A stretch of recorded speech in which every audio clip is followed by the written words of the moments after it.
या गावात वेळ दिलेला नाहीये. थांबा रे, व्यासपीठावरची बडबड करायचं तुम्ही. शांत उभा राहा. लय दिवसाने आमची नेची भेट झाली राव. माझ्या मायबापाची माझी लय दिवसाने भेट झाली. मी तरी पुढं माग आहे. मी बी साताचे होईन, जिथं टेकन मी बी साताचे तुमचे. मला तर मारायला उठलेत, सुपाऱ्या द्यायला उठलेत, आणि मी सगळ्याची पालथ पाडीले सगळ्याला. तुम्ही आहे तर मी भेट नाही. मोबाईल साहेब जर मागूया. तुमच्या गावाला वेळ दिलेला नव्हता. कॅमेरा चालू आहे माझा. यार थांबा ना रे. मी सांगितलं पण नव्हतं. नतमस्तक व्हावं लागतं तुमच्या चरणी मला, की न सांगून तुम्ही एवढ्या संख्येनं उभा राहिला. कारण वेळ दिला आपण मंगळवेढ्याला. आईला साऊंड सिस्टीम भारी यार. आता काय मागायचा अंदाज नाही का मागशील. तरी पण माझा मायबाप समाज एवढं प्रेम करतो. लोक म्हणतात वा काही ज्यांनी दलाल्या उचलेल्या सरकारच्या, ते म्हणतात आता मराठीच नाही राहिले. अरे एकाच गावचे दिदी फक्त येऊन बघ, पांढरे डोळे होते डोळे. आणि मराठी माग माया नाही राहिलं. मी काय केलं? दुश्मने घेतल्या तुमच्या लेकरा बाळासाठी. शरीर झिजवलं माझ्या समाजाचे लिकीबाळी सुखी राहाव्यात म्हणून.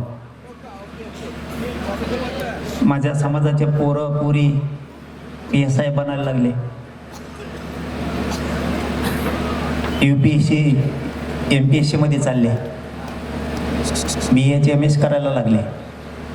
MBBS MD करायला लागल्या माझ्या गरिबांच्या पोरी. पोरं पोलीस व्हायला लागले. पोरं आरोग्य खात्यात चालले, रेल्वे खात्यात चालले. माझ्या गरिबाच्या समाजाच्या लेकराचं 6 कोटी मराठ्यांचं मी कल्याण करायला लागलो. मराठा कोणाच्या मागं राहील? मग ज्यांनी तुम्हाला ऐकलंय त्याच्या मागं राहणार का? मी तुमच्या लेकरा बाळाचा रक्त ऐकून मी मोठा होण्याची अवलाद माझी नाही आहे मायबापा. मला सुखी समाधानी समाजात आणि समाजाच्या लेकरं बघायचे म्हणून मी लढतो. काही ते सोशल मीडियावर येतात आणि सांगतात यांनी जवळचे एक बी मोठा नाही होऊन दिला. प्रत्येकाचं 2 वर्ष झालं तेच घरा नाही, दुसरं घरानंच नाहीये माझ्याकडं काही. कोणी पण जो सोशल मीडियात आणि मीडियात बोलन त्याचं एकच घरा नाही. माझा मायबाप समाज डोकं लावून फक्त विचार करून बघा, म्हणणं काय. प्रत्येकाचं तेच स्टेटमेंट आहे, यांनी जवळचे मोठे होऊन दिले नाही. आता जवळचे जर मोठे करायचे असले, मोठं करणं म्हणजे काय? तुम्हाला पैसे द्यावा लागणार, तुम्हाला कामं द्यावं लागणार आहे, तुम्हाला सरकारकडून घेऊन पदं द्यावं लागणार आहे. आणि आपल्या जवळ राहिल्यावर पैसे पदं भेटत नसतं. तुला घरी जग मार तिकडे. इथं समाजाच्या जीवावर नाही मोठं व्हायचं. काहींचं म्हणणं आहे एक मावळा मोठा न होऊन दिला. हे गरीबाचे लेकरं जे आज नोकऱ्याला लागा लागलेत, पुरी पोरं नोकऱ्याला लागा लागलेत, हे मावळे नाहीत काय? तो एकटाच मावळा आहे का नाही शाना? समाजाच्या जीवावर दुकानदारी चालवणारे, पैसे कमवणाऱ्या लोकांच्या सुपाऱ्या घेऊन तुम्ही पैसे कमवता. मी गरीबाचे लेकरं मोठे करतोय, तुम्हाला मोठं कशामुळं करायचं? काय गरीब 6 कोटी मराठ्यांचे लेकरं काय हे मावळे नाहीत काय? पोरं पुरी आज नोकऱ्यात चालले, शिक्षणात चालले, त्यांच्या फीस मध्ये त्यांना सवलती मिळायला लागल्यात. 58 लाख नोंदी निघाल्यात. हे गरीबाचे लेकरं मायबापा आज फीस नाही भरू शकत. आरक्षण मिळाल्यामुळे त्यांचा फायदा झाला. आणि ज्या गरीबाचा फायदा झाला तो काय मावळा नाही का? तू नुसता इकडे तिकडे लोकांच्या गाडीत बसत हिंडतो. इकडे उंचिक पैसे काय, तिकडे उंचिक पैसे काय, याच्या कोण 50,000, याच्या कोण 1 लाख. समाजाच्या जीवावर पैसे कमवायचे. तुम्हाला नाही मोठं करू शकत मी. माझ्या संग राहायचं तर नाही तर राहू नका. मी करणार तर 6 कोटी गरीब मराठ्यांनाच मोठं करणार. तुम्हाला नाही मोठं करू शकत मी. तुम्ही आतापासून समाजाला तेच केलं. मोर्चेनी सभागी समाज लुटेव. मी माझा समाज एकत्र आला, मी समाजाला आरक्षण दिलं. तुमच्या टायमाला सुद्धा समाज एकत्र आला तर तुम्ही काहीच नाही दिलं. एक नोंद नाही दिली तुम्ही, एक नोंद. मी 2 वर्षात 58 लाख नोंदी दिल्या आणि 2 GR दिले. आता तुमचा सुद्धा देणार आहे. सातारा संस्थांचा GR निघणार म्हणजे निघणार, त्याशिवाय मी गप्प बसत नाही तर मग घोड्यात लावतो त्याला. नाही दिले दुश्मनी झाले हो मला. मी असं तुमच्यासाठी, तुमच्या लेकरा बाळासाठी बोलतो म्हणून मला दुश्मनी झाले की मला वैरी समजायला लागले आणि माझ्या घातपाताच्या सुपाऱ्या द्यायला लागल्या. का तर मी मराठ्यांना मोठं करायला लागलो, मराठ्यांचे पोरं मोठे करायला लागलो म्हणून हे माझ्या सुपाऱ्या द्यायला लागले. आपलेच काही जवळचे लोक फोडायला लागले आणि त्यांच्या तोंडून काही पण ओढून घेतात. जे खोटं आहे तेच खरं बोला रे. आपली 96 पळ्याची पैदाशी खरं बोलायचं शिका.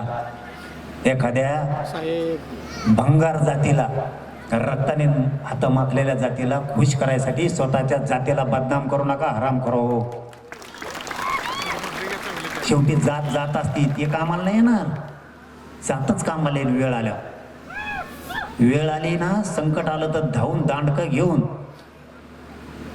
जातच येऊ शकते. दुसरे मजा बघू शकतात आपला. मी कधी भेद केला का?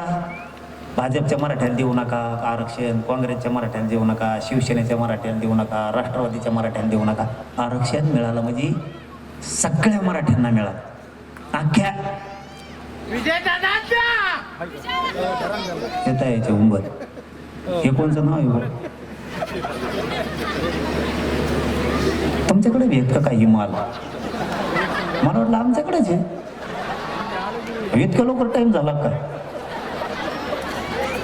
लय बेकार असते भावी. 7-8 जणांना एकटा बेजार करता बसल्या बसल्या. तुमच्या पाय पडून सांगतो राव, दारू पिऊ नका. मी हात जोडून पाय पडून सांगतो तुमच्या, दारू पिऊ नका.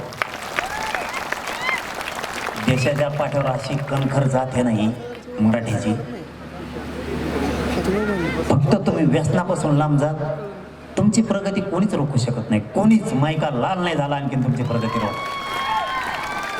फक्त दारू सोडा आणि शेतात कचाकच काम करायचं, लाजायचं नाही. नाही तर आपल्याला हलवते बरं का.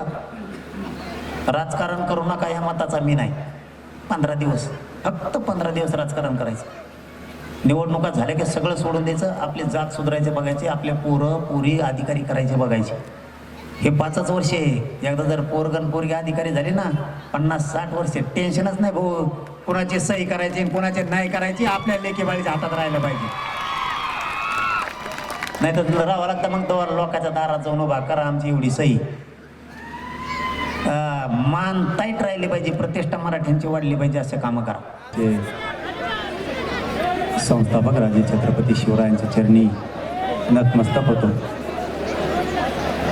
आपल्या परिसराचे आराध्य दैवत सिद्धेश्वराच्या चरणी नतमस्तक होतो. हो हात.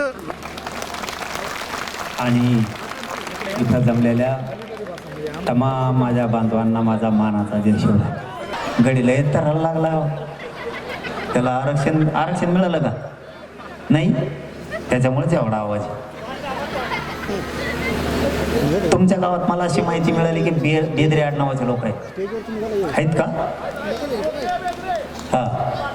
मग ना तुम्हाला आपल्या हैदराबाद गॅझेटच्या GR नुसार शपथपत्र घ्या आणि पुरं गाव बसवा तुमचं आरक्षणात. अख्ख्या लेकरा बाळाचं कल्याण. आणि तुमचंही आता निघतंय. तुमच्या सोलापूरच्या 58 गावं सुद्धा हैदराबाद गॅझेटमध्येच घ्यायचं सांगितलेत मी. ते सुद्धा आता बसून जातील तिकडं. तुमचं सातारा संस्थांचं, कोल्हापूरचं, औंधचं आणि मला वाटतं तुमचं मिरजचं पण एक गॅझेट कोल्हापूर सहित, हे सगळेचे सगळे अभ्यासाला घेतले. मला उपसमितीनं तसं सांगितलंय. थोडा वेळ लागेल पण एवढं ध्यानात ठेवा, आपल्याला दम्माने घ्यावं लागेल. कारण आपल्याला जळणारे लई लोक आहेत. आपण जरा दम्माने घेऊ. 50-60 वर्षे काही नव्हतं आपल्याला आरक्षण. काय केलं आपण? काहीच केलं नाही. मग आणखीन 1 वर्ष लेट झालं तर काय फरक पडत नाही. आपण 1 वर्षात सगळे मराठी आरक्षणात घालू. एक सुद्धा ठेवत नाही. तुम्ही काळजी करू नका. नाही तर आपल्या आरक्षण नसल्यावर एवढे हाल होणार आहेत. आता शिक्षण झालेत, मग आपण नाही फी भरू शकत, कारण शेतीच्या उत्पन्नाला भाव नाही आहे. मग शिक्षण कसं करायचं? त्याच्यात आरक्षण नाही. आणि आपलं जर एखादं पोलीस झालं ना, जिथं पोलीस झालं तिथंच रिटायर होत आहे, आपलं बढतीच मिळत नाही आहे त्याला. जसं काय त्याच्या पुढच्याला फेविकॉल चिटकेले, बाकीचं मागून येऊन PSI होतं, काय DYSP होतं, हे आपलं तिथंच आहे. हे आरक्षणाचे दुष्परिणाम आहेत. तुम्हाला पोरं पोरी उच्च शिक्षणात घालायचे आहेत, तुम्हाला आरक्षणाशिवाय पर्यायच नाही. त्यामुळं आरक्षण घ्या, लाजू नका, कोणी काय म्हणू नका की आपल्याला नको तुपल्याला नको. पोरं सुखी समाधानी करायचे असले, आपलं लेकरू जर एकदा नोकरीला लागलं, सगळ्यात मोठा सुखी संसार ते वे, आणि ती समाजसुद्धा सुखी होणार आहे. आणि शेवटचं जाता जाता एक तेवढं सांगतो, आपल्यात वाद करू नका, ते टाळायचा प्रयत्न करा. काही फरक पडत नाही. एखाद्यानं आपल्याला जर 4 शिव्या दिल्या ना, आपण म्हणायचं ऐकलंच नाही, आपल्यापेक्षा वयानं मोठा आहे. आणि लहान्यानं दिल्यात म्हणायचं जाऊ दे, आपल्यापेक्षा लहान आहे. एकमेकाच्या शक्यतो वाद आपण टाळा, व्यसनाईक सोडा. आणि शेवटी जाताना सांगतो, आपला विचार कधीच फुटू देऊ नका. तुम्हाला तारीख नाही देऊन जर ग्राउंडवर तुम्ही एवढे जमलात ना, आज तुम्ही राज्य पुरं हादरीला एकट्याने म्हणून समजा. अरे हे नुसतं एकटं.